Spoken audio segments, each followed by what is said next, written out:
¿Cómo están ustedes? Esta es una nueva edición de El Campo, la Industria Verde. Hoy conversaremos sobre el tema conectividad rural con Manuel Otero, titular del IICA. Esta semana hubo un evento en el que se presentó un documento del Instituto Interamericano de Cooperación para la Agricultura sobre esta cuestión clave de la conectividad rural. Allí estuvieron también hablando todos quienes intervinieron y patrocinaron de alguna manera este documento, así que Manuel nos va a contar de qué se trata. Charlaremos con otro Manuel también, y también vinculado con la cuestión de la sustentabilidad, como lo hace el ICA, que es Manuel Ron, titular de Bio4. Manuel estuvo en Europa en negociaciones en la OMC y OCDE por un tema crucial que tiene que ver con la exportación de maíz y sus derivados frente a este ambiente de proteccionismo que recrudece un poco en el mundo. Conversaremos luego con José Luis Peco Alonso, productor de crucíferas, de camelina concretamente, gran productor de camelina, un producto que se las trae en el centro norte de la provincia de Santa Fe. Queremos que nos cuente cómo le fue, incluso cómo le fue con el doble cultivo en un año tan crítico como este, donde todos sabemos lo que se ha perdido y las dificultades que hubo para cosechar. Y como siempre, Jorge Castro y su visión hoy de lo que está ocurriendo en Brasil, fundamentalmente con el desarrollo agrícola y en particular la soja. Estos son entonces los temas que vamos a compartir con todos ustedes cuando empecemos enseguida aquí en el campo de la Industria Verde. Ya volvemos.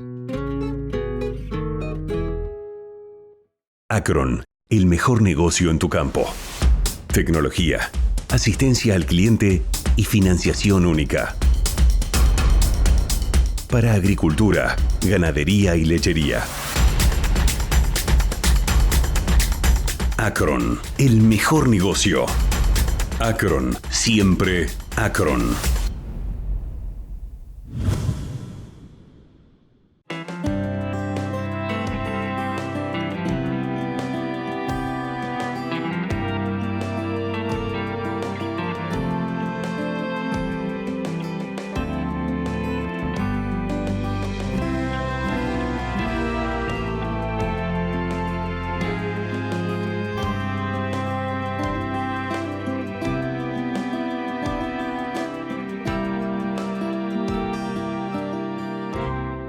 Aceitera General Dehesa.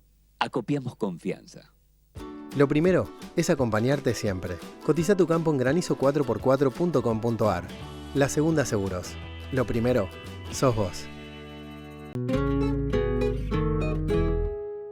Iniciamos esta edición de El Campo, la Industria Verde, conversando con Manuel Otero, titular del IICA. Manuel estuvo esta semana en Buenos Aires conduciendo un evento del IICA en el que se presentó un documento crucial sobre el tema de la conectividad rural.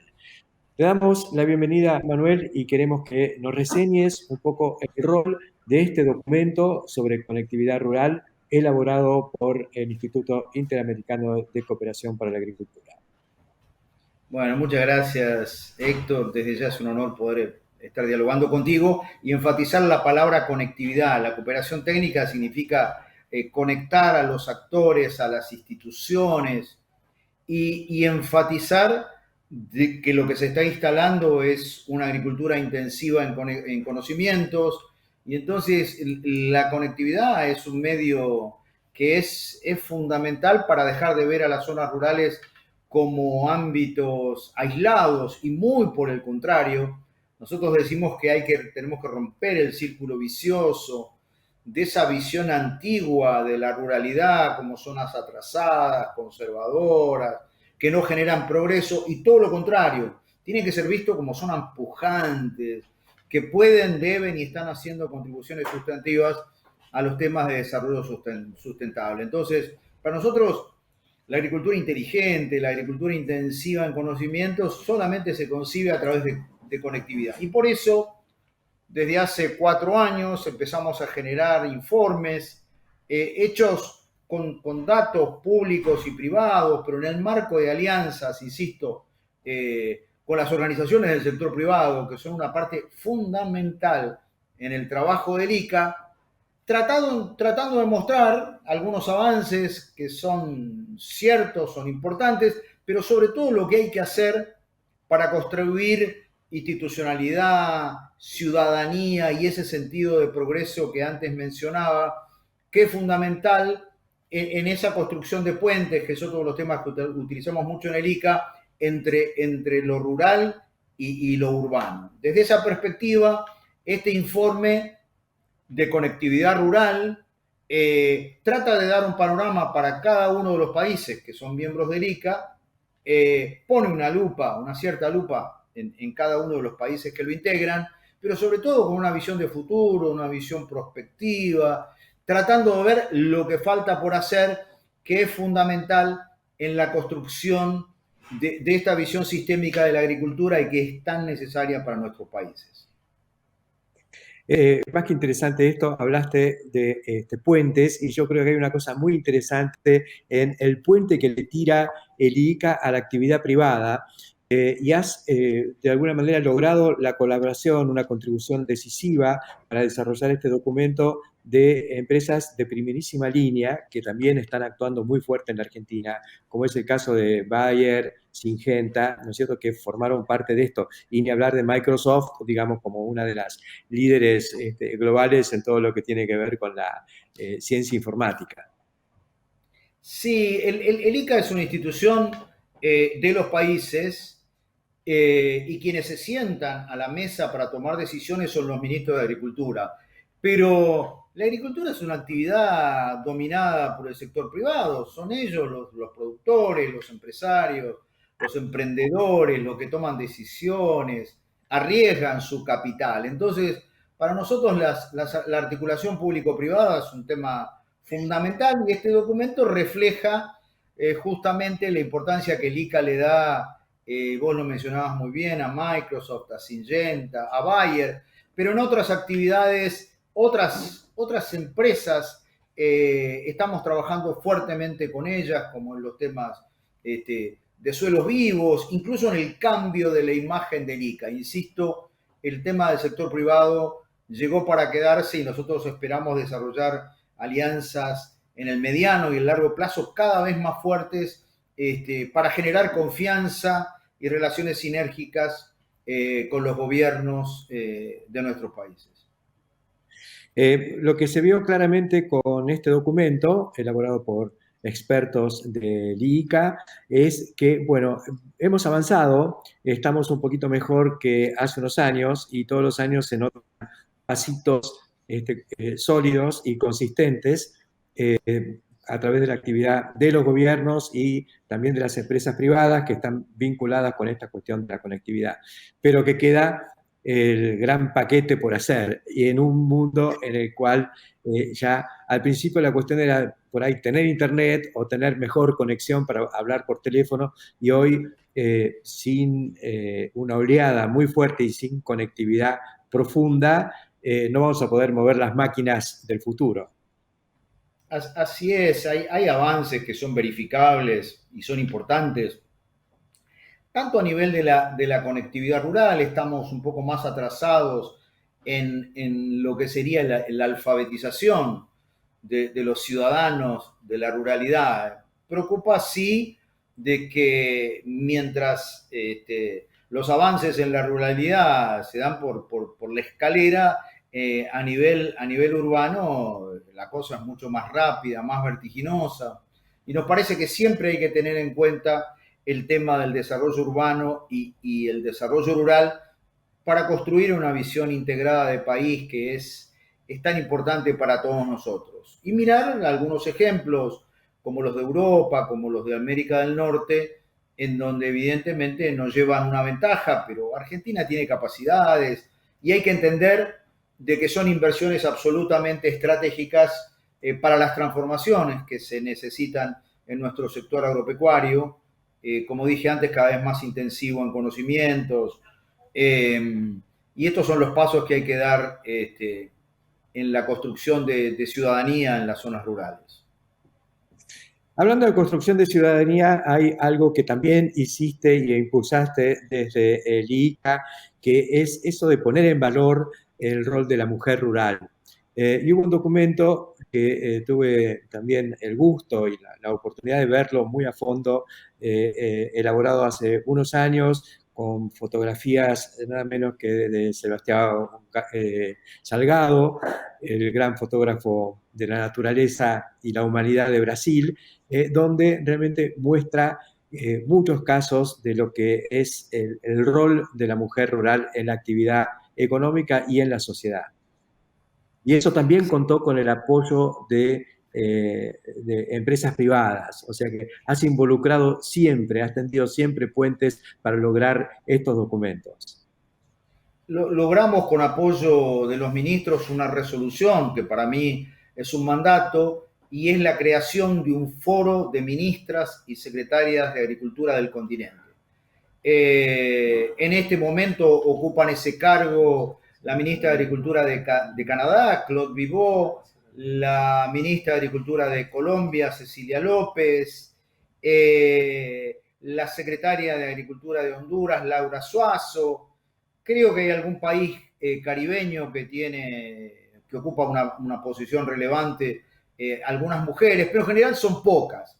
Lo que nosotros tratamos de hacer es visibilizar el rol de la mujer, darle cada vez más importancia, porque muchas de ellas son quienes lideran las explotaciones agropecuarias, se hacen cargo del cuidado de la familia, y el día que se logre poder, en términos económicos, ese rol que cumple la mujer, también habremos dado un salto significativo, justamente por los temas de conectividad. Yo ayer hacía un comentario de que podríamos estar reduciendo también de manera importante algunas manifestaciones claras de violencia que se dan en las zonas rurales.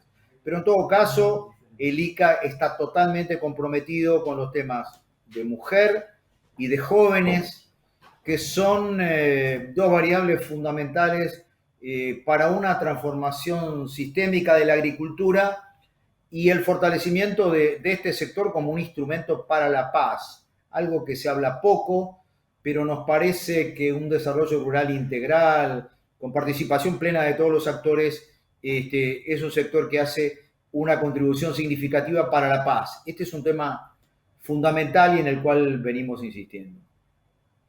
Manuel, otra cosa que no quiero dejar de remarcar, paseándote un poco por todo el programa, como nos sucedía cuando dábamos algún examen en la facultad, pero me parece que tuviste un rol muy importante también cuando llevaste la manera de producir y la manera de hacer las cosas en América en materia de producción de alimentos y de agricultura a los grandes foros ambientales, a las grandes cumbres, donde el sector agrícola está visto como parte del problema y, sin embargo, vos, consensuando un documento con los ministros de Agricultura de todos los países de América, plantaste un poco los reales, diciendo la agricultura está del lado bueno y puede estar de un lado mucho mejor, contribuyendo a lo que es esta lucha global contra el cambio climático. Sí, en las transformaciones que estamos impulsando en el ICA, uno de los vectores es el ICA en su rol como catalizador de la acción colectiva. Y ahí convocamos a los ministros, generamos consensos y llevamos documentos con esa visión convergente a todos los foros internacionales. En la última COP27 que se realizó en Egipto, en Sharm el-Sheikh, logramos llevar una visión, yo diría, inédita de consenso sobre cuáles son las responsabilidades de la agricultura en las negociaciones ambientales. Fue muy gratificante que armamos un pabellón que le dimos en llamar el Pabellón de la Agricultura Sostenible de las Américas, donde prácticamente todos los actores de la agricultura y la ruralidad de las Américas, y yo diría del mundo también, pasaron por nuestro pabellón, realizamos en 2 semanas algo así como 60 conferencias. Había gente de APRESID, había gente de ACREA, había gente de todas las empresas que acabamos de mencionar, y lo bueno es que vamos por más. En la COP28 en Dubái habrá una versión corregida y mejorada seguramente de nuestro pabellón. Quizás llevemos una posición de consenso en torno a la ganadería sostenible, y el mensaje que yo quiero transmitirte, Héctor, es que vamos por más. La agricultura no puede salir de las negociaciones ambientales, no para asumir una posición corporativa, sino para demostrar, como vos decías, que la agricultura es parte de la solución, que los productores tienen que estar al frente de todas las negociaciones, y que nuestro tercer pilar es ciencia, ciencia y más ciencia como insumos para estos procesos conducentes hacia una nueva generación de políticas. Así que fue muy gratificante, pero sobre todo lo que está por venir nos entusiasma aún más. Me parece fantástico todo esto y escucharte y tenerte acá, estar conectados y sentirme conectado con tu manera de ver las cosas y sobre todo con esa energía creativa, porque muchas veces cuando uno imagina desde afuera a estos organismos tan importantes y de tanto peso, se los ve también como un poco paquidérmicos por ahí y con cierta dificultad, como le sucede a los elefantes y los rinocerontes. Pero vos lo estás moviendo, PUR se mueve y lo estás moviendo de una manera realmente muy dinámica y con los grandes ejes que tiene hoy el sector agroalimentario a nivel global. Felicitaciones por todo esto, te agradecemos mucho estos minutos aquí con nosotros en el campo de la industria verde. Bueno, muchas gracias, Héctor. Yo solamente puedo decir que vamos por más, que hay que transformar también la visión bucólica, romántica, tradicional de la cooperación, y en el marco de las articulaciones público-privadas hay un eje muy fuerte para el trabajo del ICA. Somos abiertos, recibimos todo tipo de críticas, porque los recursos de los países son limitados, tenemos que hacer un uso muy criterioso de ellos y sentirnos actores protagónicos de la transformación de la agricultura, que tiene un futuro increíble para la humanidad, y nuestro continente también tiene que ser el garante de la seguridad alimentaria y de la sostenibilidad ambiental del planeta. Auspicia Chomel, para su fertilizadora destinada a microgranulados y sembradora de pasturas línea Spin. Chomel. Una vez que arrancamos, no paramos. Imagina poder crecer sin límites. Y pesa Silo. Si lo imaginamos, podemos. Encontrá las mejores recetas criollas en carneargentina.org.ar. En Galicia buscamos impulsar la evolución de la agroindustria en cada paso. Para eso, te ofrecemos financiaciones adaptadas a tu ciclo productivo, siempre buscando promover el desarrollo sustentable del agro. Conoce más en galicia.ar/empresas. Galicia, siempre junto al campo. Surcos, agroinnovación en red. Continuamos en el campo, la industria verde. Vamos a sumergirnos en el etanol, un baño de alcohol, conversando con Manuel Rond, titular y factotum de Bio4, la primera planta de etanol biocombustible en la Argentina. Sé, Manuel, que estuviste de gira. Me parece que es una gira crucial para el futuro de la industria en la Argentina. Contanos un poco cómo te fue en la OMC y en la OCDE, donde estuviste compartiendo algunas reuniones de máximo nivel. Ok, ¿qué tal, Héctor? Bueno, estuvimos en una misión de Maisol. Maisol nuclea Maizar de Argentina. Nosotros fuimos por Maizar, Federico Cervoni y yo fuimos por Maizar. Abramilo, que es el Maizar de Brasil, que nuclea a los productores de maíz y la cadena de maíz de Brasil, y el National Corn Growers Association, que son los americanos, los productores de maíz americanos, y el US Grain Council, que también es una entidad que fomenta las exportaciones de maíz americanos. Y como estos tres países componemos el 80% de la comercialización internacional de maíz, hay un poder interesante en términos de del trade, de la comercialización de maíz. O sea, es relevante para todos los países tener relaciones con estos 3 exportadores de maíz, o todos los países que importan maíz para forraje o para cualquier uso. Y bueno, el objetivo principal de Maisol es trabajar en contra de las trabas al comercio, o sea, tratar de sacar las trabas al comercio mundial para el maíz. Y muchas de las trabas vienen por el lado de los OMG, ¿no? Los organismos modificados genéticamente, que en estos 3 países son el 95%, 98% de la siembra, porque la tecnología nos ayuda a ser más sustentables y tener mejores rindes, ser más eficientes, y eso es lo que fuimos a llevar en estos días de reuniones en la OMC, frente a embajadores de distintos países y a técnicos de la OMC, donde, bueno, ellos ponen de relevancia, sobre todo los europeos, que el ambiente primero, después la seguridad alimentaria y después el ingreso de los productores como principales temas en agenda. Y bueno, nosotros vemos que el tema del ambiente es más una cuestión para poner algo de relevancia en la agenda, pero que en definitiva no son tan sustentables en términos de que usan labranza, mucha labranza, no usan, no usan biotecnología, siguen utilizando todavía dosis de fertilizantes mucho menos eficientes que las nuestras, y por ende, bueno, estos países siguen siendo, Argentina, Brasil, Estados Unidos, mucho más eficientes y mucho más sustentables en la producción, y eso es lo que fuimos a mostrar, ¿no? Que la huella de carbono de nuestros productos es más baja y que nuestra producción es más eficiente. Interesante esa visión. Esto involucra también a los derivados del maíz. Vos ves una lucecita amarilla para las exportaciones incipientes, por ejemplo, de etanol, basadas en que se producen a partir de maíz modificado genéticamente.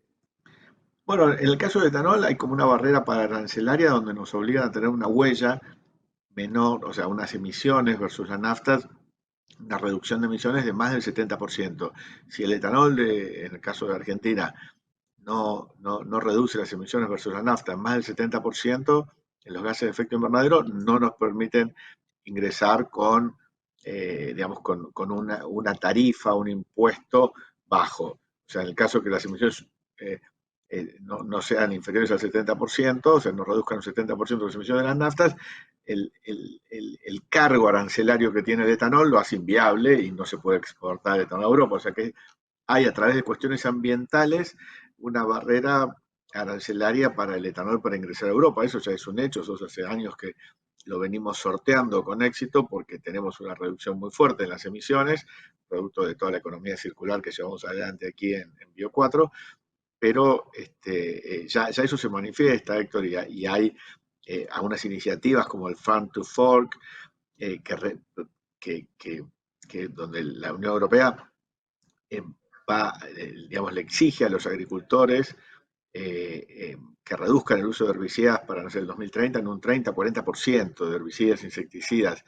Y eso es algo que no lo vimos, o sea, no vimos que nadie esté trabajando en ensayos o produciendo con esos niveles de eficiencia en términos de fitoterápicos, y bueno, no lo pueden lograr ellos, no lo están llevando a la práctica ellos, difícilmente puedan imponérselo al resto del mundo, porque también tienen cláusulas espejos donde dicen, si yo no uso tal producto, vos tampoco podés usarlo.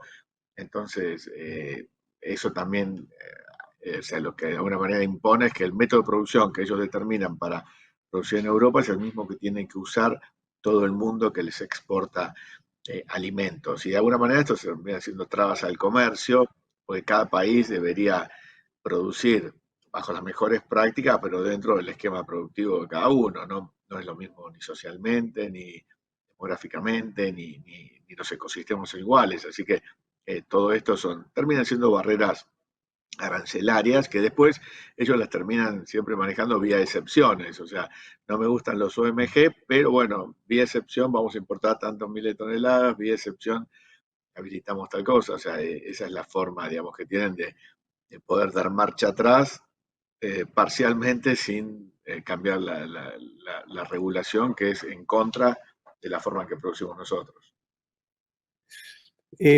Vos por ahora estás pudiendo exportar y estás entrando con el arancel que te permite, digamos, de alguna manera, el bajo nivel de emisiones que tenés con el etanol elaborado en Bio4. Correcto, sí, sí, estamos exportando, o sea, hoy hace unos meses que no exportamos porque los precios allá han bajado y es más competitivo el mercado interno aquí. Y aparte hay una demanda terrible de bioetanol aquí en la Argentina. El año pasado se importaron $1.000 millones de naftas, para que te des una idea. O sea que haría falta mucho más etanol, subir el corte y mucho más etanol vendido en el mercado interno para reemplazar con el faltante de dólares que hay, ¿no?, en la Argentina, que es el tema del momento. Con más etanol o sea, estaríamos ahorrando $1.000 millones de importaciones. Una cosa que muy factible, porque la industria ya está, el maíz está, tenemos todo para hacerlo, pero bueno, no están hoy las políticas para disparar esas inversiones. Mientras tanto, lo que estoy percibiendo es la enorme profundización de la tendencia del etanol en Brasil, donde todas las automotrices están con programas de incrementar, e incluso políticas internas de las compañías para ir rápidamente al autoetanol. Incluso Lula está proponiendo y se está anunciando la fabricación de autos hipereconómicos base etanol 100%. Correcto, el auto, mira, creemos que una de las tecnologías, el auto flex híbrido con algunos motores eléctricos en las ruedas, que hay varios autos, el Toyota, el Corolla Cross híbrido, que ya se ve mucho en la calle. Esas mecánicas, digamos, funcionan perfecto para Sudamérica y probablemente se terminen imponiendo en muchos lugares del mundo porque son súper amigables con el medio ambiente, porque pueden usar cualquier tipo de combustible, mezclas con alto contenido de etanol o etanol puro, y motores eléctricos para cuando andan, digamos, a velocidades bajas y en lugares urbanos, motores eléctricos en las ruedas que se cargan con la misma inercia y la frenada del auto. Así que, bueno, creemos que Brasil está tomando punta con políticas de Estado, el etanol de maíz está creciendo fuertísimo. Cuando nosotros largamos allá por el 2012-13, en Brasil había 2 plantas de etanol de maíz y nosotros éramos 5 plantas, todas última tecnología, y hoy acá seguimos siendo 5 y en Brasil hay 16 plantas de etanol de maíz funcionando y creo que 5 en construcción, y está creciendo fuertísimo la industria de etanol de maíz en Brasil, pero bueno, producto de otras políticas, de otros incentivos y de que, bueno, tal vez hay menos regulaciones, ¿no? Que eso es lo que necesitaríamos como industria aquí en la Argentina.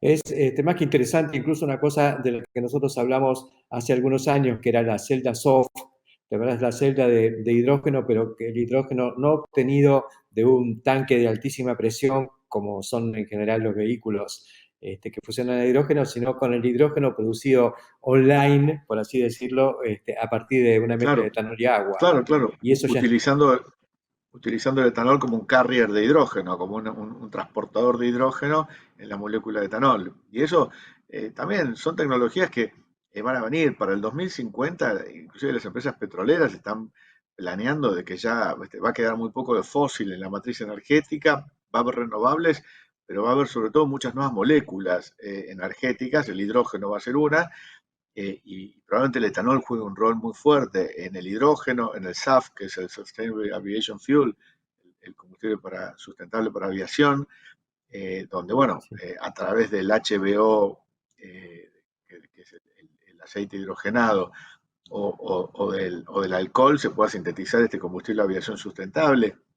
O sea, va a haber muchas moléculas nuevas y renovables que van a contribuir a la transformación, a esta evolución energética hacia fuentes más amigables con el medio ambiente. Es inexorable porque si no el calentamiento global nos va a terminar de derretir a todos. Muchísimas gracias, Manuel, por estos comentarios. Felicitaciones por esto y alerta porque vas a tener que seguir expandiendo la planta, vos y tus socios. Bueno, esperemos que sí. Hasta siempre. Gracias. Y para bien de toda la zona que abarca esta fabulosa industria del etanol de maíz. Será hasta muy prontito, Manuel. Muchas gracias, hasta siempre. Nosotros continuamos aquí en el campo, la industria verde, más verde que nunca. En Corteva AgriScience La sostenibilidad es más que una palabra. Representa quiénes somos y lo que hacemos. Es la base de nuestro futuro. Un futuro que estamos construyendo ahora. Juntos estamos presentes siempre.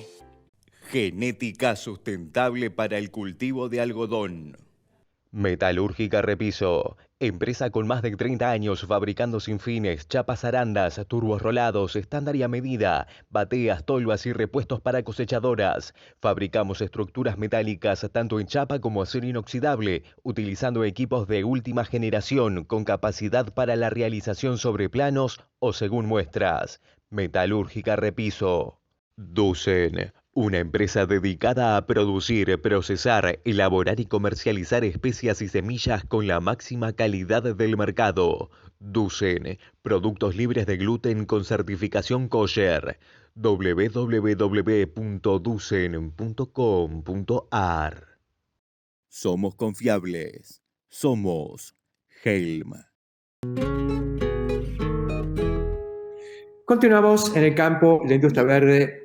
Vamos a hablar ahora con un productor agropecuario que dicen por ahí que es el mayor productor de camelina del mundo. Se trata de José Luis Alonso, una empresa familiar en el centro norte de Santa Fe, epicentro en Videla, cerca de San Justo. Y así que a él nos va a contar un poco cómo llegaron las crucíferas a la región y qué es lo que él espera, por qué las está metiendo en su rotación. ¿Cómo estás, José Luis? Hola, Héctor, buenas tardes. Muy bien, bueno quería...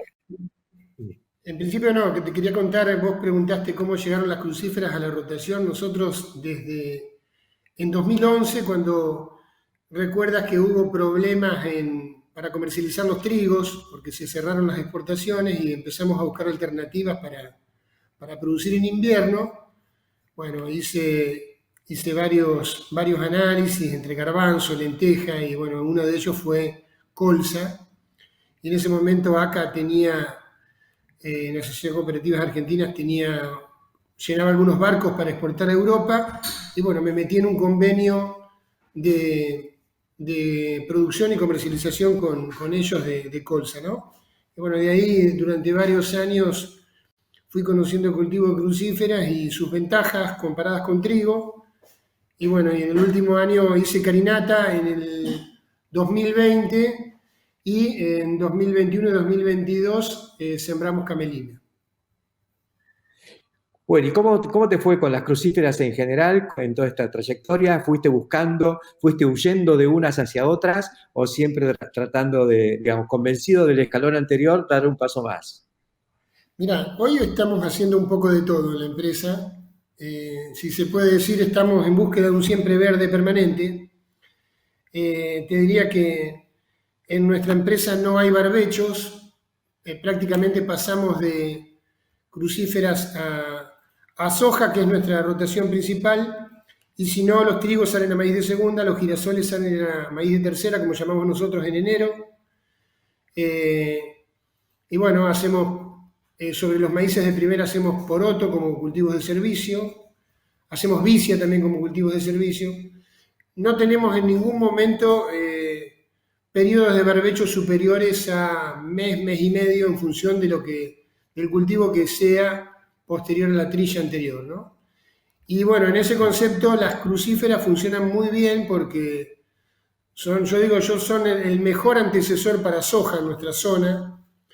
Nunca vi buenos cultivos de soja sobre trigo y bueno, obviamente este año, que es un año catástrofe climáticamente, se notan las grandes diferencias que hay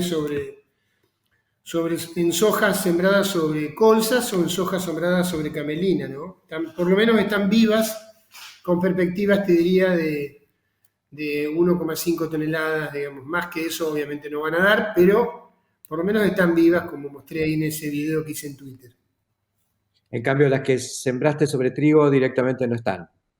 No, yo no tengo ninguna sembrada sobre trigo. Ese es un lote que comparto con un vecino que estoy alquilando, que es un lote indiviso. Por eso lo mostré en la camioneta yendo de cruce. Sí. Obviamente le pido disculpas a mi vecino que le pisé el lote, pero bueno, no tiene ninguna soja viable en ese lado, ¿no? Me va a echar la culpa a vos. Sí. Así que, bueno, en el mismo sobre trigo nada y sobre camelina 1,5 toneladas por hectárea. Es contundente esto. La camelina, digamos, viene siendo impulsada desde hace un par de años por compañías de primera línea que tienen, creo, convenio con algún comprador en Europa. El destino principal es biocombustible. Yo contraté este año con la empresa que se llama Chacra Servicios, ¿no? Que es de la zona de Areco y bueno, de Junín. Y bueno, es obviamente para hacer biocombustibles. Eso fue un paquete cerrado y bueno, en ese año, ¿cómo decidí el año pasado hacer camelina, ¿no? Tenía los lotes que tenían más humedad, había sembrado colza en marzo y en algunos lotes que estaba con problemas de suelo había hecho unos cultivos de servicio en base a vicia, con colza. Y bueno, me quedaban los lotes de menos humedad pensando que, bueno, obviamente podía llover algo entre abril y junio.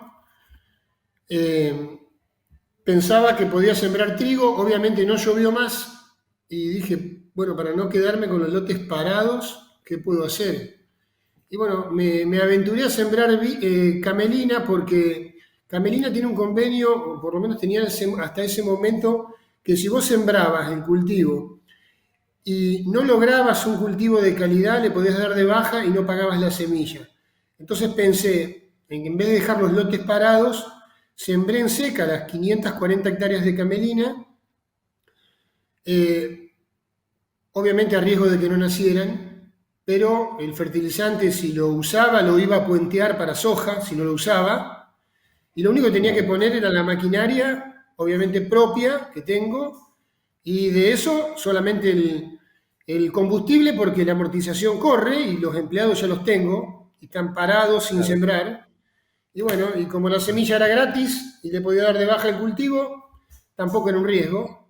Y bueno, me terminé aventurando y sembré esas 540 hectáreas de camelina, que por suerte a fin de julio nació y porque llovió una lluvia ahí de 40 milímetros que me ayudó a nacer todo y la verdad que llegamos a un cultivo final de unas 850 kilos de promedio. Bueno, obviamente eso permitió pagar el proporcional de alquileres, pagar el proporcional de barbecho y bueno, obviamente tener un cultivo viable hoy actual de soja arriba que de eso, ¿no? 540 hectáreas de camelina, sí, seguramente sos el más grande del mundo, esto viene de Europa y allá no debe haber nadie que siembre más de 50 hectáreas y sería un productor grande. Todo esto es fantástico. Por tu léxico y porque no te conocía y tu manera de contar las cosas, debes estar en la regional de Apresid. Sí, estoy en la regional de Apresid Videla. Bueno, obviamente soy agrónomo, pero bueno, te contaba, bueno, fuera de cámara, la regional de Apresid Videla hace muchos años que está, se formó hace 4 años, pero desde hace mucho tiempo que estamos discutiendo con varios colegas de la zona de cómo encarar un siempre verde en la zona. Obviamente que el clima nos ayuda muchísimo, tenemos un periodo libre de heladas bastante importante, estamos, para que se ubique la gente, de Santa Fe Capital 100 kilómetros al norte, o de Rosario 280 kilómetros al norte de Rosario, o sea que tenemos unos grados más de temperatura. Obviamente siempre tenemos un poquito mejor agua, salvo este año que fue muy magro. Pero bueno, te decía, somos muchos los colegas que estamos tratando de trabajar en siempre verde, de hacer una agricultura más sustentable con el medio ambiente, de capturar carbono, de tener un menor impacto ambiental. Y bueno, en ese sentido las crucíferas cierran muy bien y tienen unas grandes posibilidades de cultivo, sobre todo en la zona que te estoy hablando, ¿no? De Rosario hacia el norte hay mucha expectativa en estos cultivos, nosotros siempre los mostramos en la regional Videla, y bueno, obviamente se puede capturar renta en zonas donde el agua no es tan importante y no somos tampoco una zona muy importante con rendimiento en trigo, ¿no? Normalmente nuestras zonas tienen te diría una media de 28 a 33 quintales de promedio en trigo, o sea que un cultivo de colza, un cultivo de camelina, un cultivo de carinata compite muy bien contra estos rendimientos, contra estos márgenes, ¿no? Y no hay dificultades para cosecharla con la maquinaria existente. No, obviamente no. Hay que perderle el miedo. Mirá, yo siempre me río cuando doy alguna de las charlas porque todo el mundo me pregunta sobre crucíferas. Lo primero que me dijeron que no siembre crucíferas fueron los colegas. Tenemos mucho freno mental los colegas para salirnos de la cajita del trigo o del maíz, de la soja. Y hay que perderle el miedo porque la verdad que fuimos formados con... El que conoce un poquito de fisiología vegetal y charla con los colegas de INTA que me dieron una gran mano en esto para aprender de crucíferas y sobre todo todos los semilleros que hoy venden crucíferas te pueden dar una mano muy grande y ayudar a desarrollar un cultivo viable y con buen potencial de rendimiento en cualquiera de las zonas agrícolas del país. Muchísimas gracias, José Luis Alonso, Peco Alonso, por contarnos lo que está haciendo con las crucíferas y con la camelina en particular. Y bueno, tuvimos el gusto de presentar al seguramente mayor productor de camelina del mundo. Será hasta muy prontito, José Luis.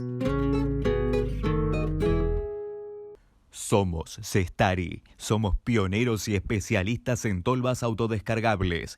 Estamos presentando la línea S6, nueva generación en tolvas. Somos Cestari, escribimos la historia, siempre junto al campo, la industria verde. Registramos a todos los trabajadores rurales y empleadores del país. Entregamos la libreta de trabajo rural Renatre. Somos el campo. Tolvas autodescargables Mainero. Eficiencia, agilidad en cada movimiento. Robustez con el equilibrio justo. Simple y versátil. El equipo de cosecha Mainero, el más completo del mercado. Superarse es posible. BASF, we create chemistry. Nuevo encuentro con Jorge Castro. Y Jorge, a esta altura de la campaña, me gustaría que nos hagas un poco un panorama y un paralelismo entre lo que está ocurriendo con la cosecha brasileña y la cosecha de la Argentina. Mira, Héctor, los datos fundamentales respecto a la producción agroalimentaria de Brasil este año son los siguientes. Las exportaciones de soja de Brasil este año, 2023, superan los 93 millones de toneladas. Esto dentro de una cosecha de granos que alcanza en 2023 a 312 millones de toneladas. Es la mayor cosecha de granos de la historia brasileña. A lo que hay que sumarle un dato estratégico de especial importancia en relación a la Argentina. Es que tal como lo ha informado Ciara, la Asociación Argentina de Productores y Exportadores de Aceites, este año, por primera vez en la historia, las exportaciones de harina de soja de la Argentina son inferiores a las exportaciones de harina de soja brasileña.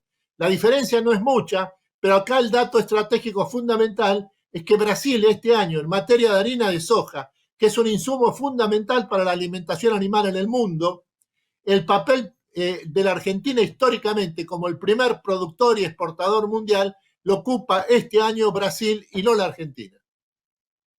Eso es, por supuesto, consecuencia de la caída de la producción de soja en la Argentina, pero además está remarcando una tendencia que se venía dando, que es que la capacidad de utilización, digamos, utilización de la capacidad instalada de la industria también venía decayendo y la Argentina está de alguna manera privilegiando su producción de soja.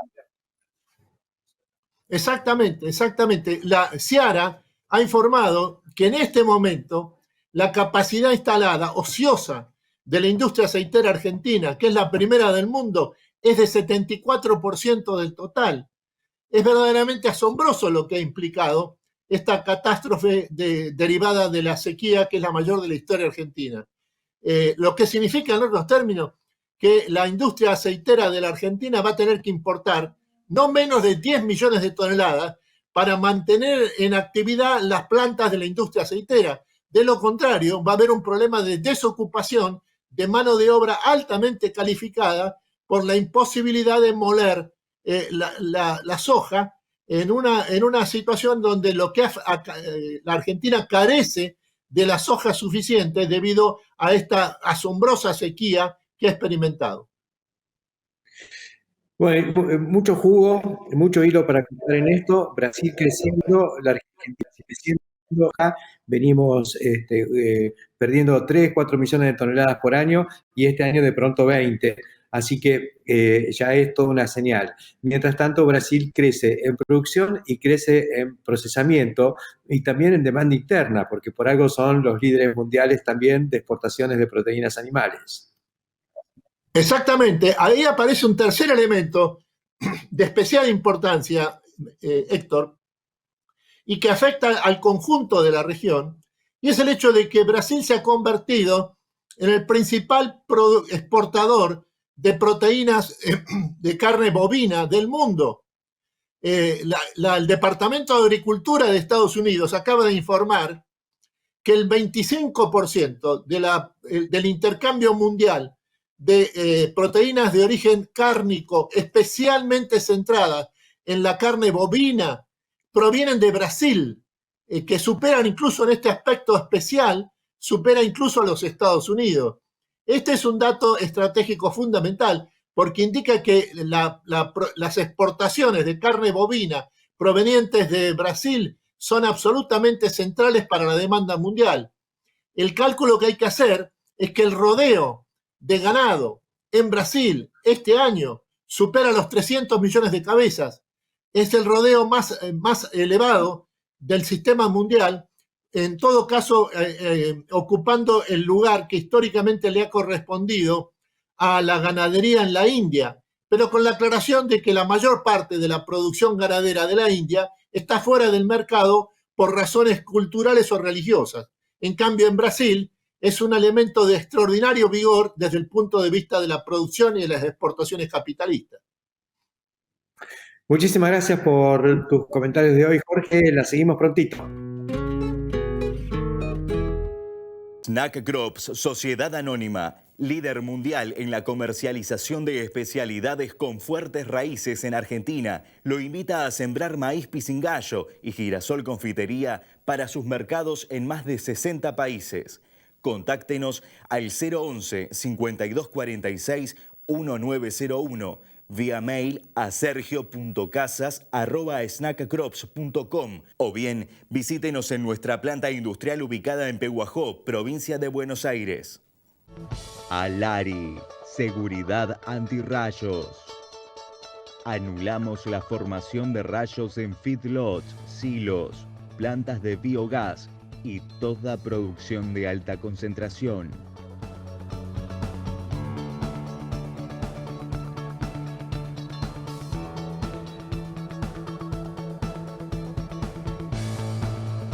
Alari, seguridad antirrayos. Metalúrgica Repiso, empresa con más de 30 años fabricando sinfines, chapas arandas, turbos rolados, estándar y a medida, bateas, tolvas y repuestos para cosechadoras. Fabricamos estructuras metálicas tanto en chapa como acero inoxidable, utilizando equipos de última generación con capacidad para la realización sobre planos o según muestras. Metalúrgica Repiso. Onsuba de FMC inaugura una nueva generación de fungicidas, incorporando la novedosa molécula Fluindapyr, una carboxamida capaz de brindar máxima potencia, mayor protección y más productividad en los cultivos de soja y maní. Onsuba de FMC, el poder de una nueva generación. Ustedes habrán visto que de una manera u otra siempre la cuestión de la sustentabilidad atraviesa todo el programa. En todas las entrevistas que tuvimos hoy, esto estuvo presente porque cuando uno habla incluso de conectividad, está hablando también de carbono, porque finalmente, y hay un trabajo de FADA que realizado hace poco tiempo, que muestra que simplemente en ahorro de combustibles, por tener buena conectividad, se evita el gasto de 1.400 millones de dólares. Es lo que nos cuesta por ahí la mala conectividad rural en nuestro país. Bueno, eso convoca a ir profundizando tanto desde el sector público como desde la actividad privada en esto que es una demanda. Pero esto sería una visión un poco quizá pasiva, es cómo ahorramos, cómo nos defendemos, cómo defendemos los costos. Pero hay otra cuestión que tiene que ver mucho más con la humanidad que está involucrada con esta cuestión que nosotros a veces dolarizamos, entre comillas, que es cuando hablamos de las cadenas de valor. En realidad, la cadena de valor empieza y termina por el ser humano, y cuando el ser humano tiene plenas posibilidades de estar conectados con sus pares y con las cosas, mucho mejor para que su calidad de vida sea superior. No solo porque se ahorra kilómetros, se ahorran accidentes, se evitan todas las externalidades negativas del hecho de moverse sin necesidad, si existe la tecnología para quedarnos quietos y poder resolver las cosas de manera más remota. Por eso, esto no es solo medible en términos de dólares, sino que también hay un concepto mucho más amplio que puede sonar abstracto, que es lo que tiene que ver con el verdadero valor de la cadena de valor, que es todo lo que involucra. Sobre todo también cuando está relacionado con eso el aumento de la productividad, el aumento de la eficiencia en todos los procesos y la reducción de los costos que se logra a través de esta parafernalia de aplicaciones y de monitoreo remoto que podemos hacer para ver qué es lo que está pasando con cada equipo y con cada labor. Me parece que esta cuestión de la conectividad vinculada con el hecho de la producción sustentable es algo que nos tiene que convocar cada día más, como planteaba también Manuel en lo que tiene que ver con las relaciones humanas.